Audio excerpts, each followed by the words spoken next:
Good morning investor and welcome again to Buhay Ahente. So for today's video, nandito tayo ngayon sa 3-bedroom penthouse unit ni Park McKinley West. And ito na yung pinakang last namin na penthouse dito. And if you are looking for a big cut unit, baka ito na yung hinahanap mo. Tara, check natin. So this will be the kitchen of your penthouse unit. Island type na siya. Meron tayong kitchen sink dito, malawak, retractable na rin nga pala yung faucet natin dito.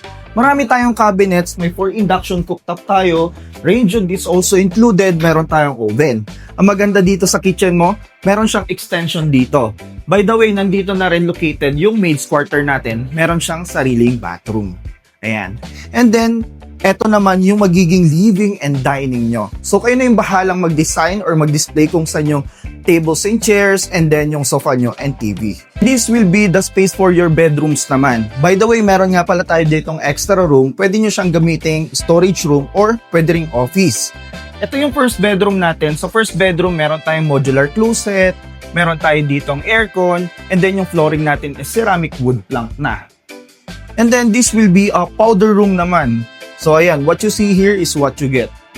And this will be your second bedroom. So second bedroom, ganun din, ceramic wood plank. Meron tayong modular closet. Aircon is also included. Ganyan lang yung space niya. And this will be your master bedroom. Sa master bedroom natin, ceramic wood plank din siya, pero mas malawak talaga siya. May access tayo sa balcony, aircon is included, modular closet is included, and ang maganda, may sarili siyang bathroom. Sa bathroom natin, of course, mas malaking mirror, meron tayong malaking lavatory, dalawa siya, and then, meron tayong bathtub.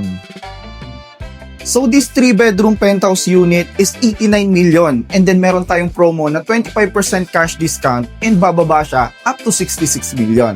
So if you wanna know more, again, I am Jared Bagnayi and welcome to Buhay Ahente. Salam!